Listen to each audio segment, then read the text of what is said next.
안녕하세요. 은호레터의 은호입니다. 9월 28일 토요일 전달드린 뉴스는 다음과 같습니다. 금요일 미국 주식시장은 다우 지수가 상승, S&P 500 지수가 하락, 나스닥 지수가 하락하며 혼조세로 마감했습니다. 중국 정부는 자국 기업들에게 엔비디아의 AI 칩 대신 자국 칩을 사용하도록 압박을 강화하고 있습니다. 비트코인은 9월의 하락 경향을 깨고 큰 상승을 기록 중입니다. LVMH가 이탈리아 고급 브랜드인 몽클레르에 투자하여 몽클레르 이사회 자리를 확보했습니다. 인텔과 미국 정부가 올해 말까지 85억 달러 규모의 직접 자금 지원을 마무리할 가능성이 높다는 보도가 나왔습니다. ARM은 인텔의 제품 부문을 인수하려고 문의했지만 인텔은 해당 부문을 매각하지 않겠다고 밝혔습니다.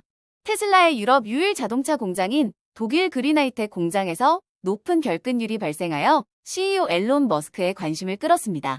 애플은 영화관 개봉에 투자하려던 계획을 축소하고 있습니다. 자세하게 하나씩 살펴볼까요? 금요일 미국 주식시장은 다우 지수가 0.33% 상승, S&P 500 지수가 0.13% 하락, 나스닥 지수가 0.39% 하락하며 혼조세로 마감했습니다. 엔비디아 반도체가 중국에서 사용 제한될 것이라는 뉴스로 엔비디아 주가가 하락하며 나스닥 지수와 S&P 500 지수 하락에 영향을 준 것으로 보입니다. 이번 주에도 주요 지수 모두 상승하면서 3주 연속 상승을 기록했습니다. 개인 소비 지출 물가 지수가 8월에 전월 대비 0.1% 상승하며 예상치와 부합했고 연간 2.2% 상승으로 2.3%의 예상치를 밑돌았습니다. 이러한 물가 안정세가 지속된다면 연준이 금리를 계속 인하할 여지가 생기며 이는 기업과 가계의 대출 비용 부담을 완화하는 긍정적인 요소로 작용할 수 있습니다. 독립자 문연합의 최고 투자 책임자인 크리스 자카렐리는 인플레이션이 통제되는 한 연준은 금리 인하에 집중할 수 있으며 이는 주식과 채권 시장에 긍정적인 영향을 줄 것이라고 말했습니다. 이제 시장의 주요 관심사는 다음 주에 발표될 고용 데이터로 노동시장의 상태가 연준 금리 정책 경로에 중요한 힌트가 될 예정입니다. 중국 정부는 자국 반도체 산업을 육성하고 미국의 제재에 대응하기 위해 자국 기업들에게 엔비디아의 AI 칩 대신 자국 칩을 사용하도록 압박을 강화하고 있습니다. 엔비디아의 H20 칩 사용을 줄이도록 한 이 지침은 법적 강제력은 없으나 중국 AI 칩 제조업체들이 더 많은 시장 점유율을 확보하도록 돕기 위한 목적입니다. 엔비디아는 미국의 제재로 인해 중국의 고성능 AI 칩을 판매할 수 없고 수정된 버전의 칩만 판매할 수 있습니다. 그럼에도 불구하고 엔비디아는 중국 시장에서 여전히 중요한 위치를 차지하고 있으며 2분기 데이터 센터 수익의 약 12%가 중국에서 발생했습니다. 일부 중국 기업들은 미국의 추가 제재 전에 엔비디아 칩을 더 많이 확보하려는 움직임을 보이고 있습니다. 중국은 AI 칩 산업의 자급자족을 목표로 막대한 보조금을 제공하고 있지만 현재 자국 AI 칩은 엔비디아의 기술 수준에 미치지 못하고 있습니다.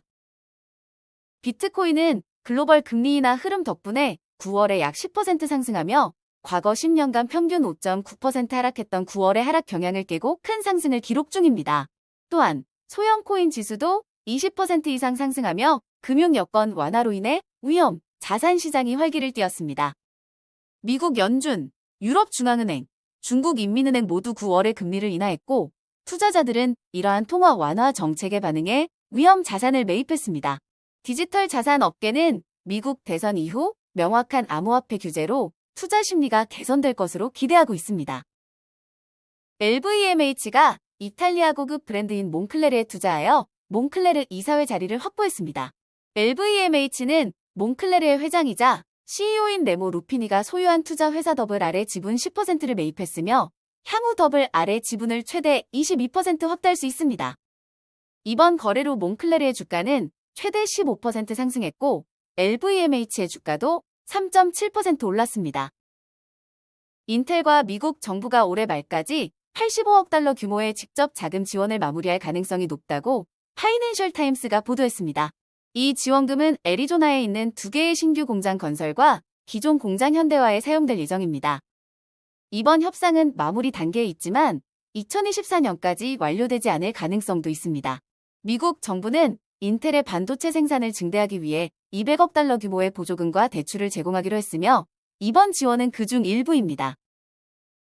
ARM은 인텔의 제품 부문을 인수하려고 문의했지만 인텔은 해당 부문을 매각하지 않겠다고 밝혔습니다. ARM은 인텔의 제조 부문에는 관심이 없으며 인텔의 칩 제품 부문과는 경쟁 관계에 있습니다. 인텔은 사업 부진과 실적 악화로 인해 인수 대상이 될 수 있다는 추측이 일고 있는 상황입니다. 올해 급격한 비즈니스 침체를 겪으며 주가가 급락했고 15,000명의 직원을 감축하는 등 비용 절감에 나섰습니다. 또한 팹과 제품 부문을 분리하며 잠재적인 투자자 및 외부 고객을 유치하려고 하고 있습니다. 인텔은 아폴로로부터 최대 50억 달러의 투자를 받을 가능성이 있으며 퀄컴의 인수 소문도 존재합니다. ARM은 스마트폰 칩 설계에서 주로 매출을 올리지만 PC와 서버 시장으로 확장하고 있으며 인공지능 분야에서 기회를 보고 있습니다. 테슬라의 유럽 유일 자동차 공장인 독일 그린하이텍 공장에서 높은 결근율이 발생하여 CEO 앨런 머스크의 관심을 끌었습니다. 독일 언론 한델스블랏의 보도에 따르면 8월 결근율은 17%로 이는 작년 독일 자동차 업계 평균의 3배 이상입니다. 최근 테슬라는 여러 차례 공장 생산을 중단했으며 수요 감소와 공급망 문제 등도 겪고 있습니다. 테슬라 관리자는 병가 중인 직원들의 집에 방문하기도 했으며 일부 직원은 경찰에 신고하겠다고 위협했습니다. IG 메탈 노조의 지역 대표는 이러한 방문이 높은 결근율을 해결하려는 과도한 조치라고 비판했습니다. 애플은 박스 오피스에서 기대에 못 미친 몇몇 영화들의 성과로 인해 연간 10억 달러를 영화관 개봉에 투자하려던 계획을 축소하고 있습니다. 조지 클루니와 브래드 피드가 주연한 영화 올프스는 전 세계 극장 개봉 계획이 취소되고 애플 TV 플러스에서 스트리밍으로 제공되었습니다. 애플은 앞으로도 극장보다는 스트리밍 서비스에 중점을 둘 계획입니다. 애플은 연간 10억 달러의 영화 예산을 유지하되 대부분의 영화를 1억 달러 이하로 제작하며 소수의 블록버스터 영화만 극장 개봉을 고려할 예정입니다. 예외적으로 높은 예산이 승인된 영화인 F1은 내년 전 세계 극장에 개봉 예정입니다.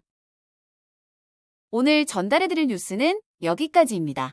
들어주셔서 너무 감사드리고 은퇴하는 그날까지 파이팅입니다. 도움이 되셨다면 좋아요와 구독 부탁드립니다.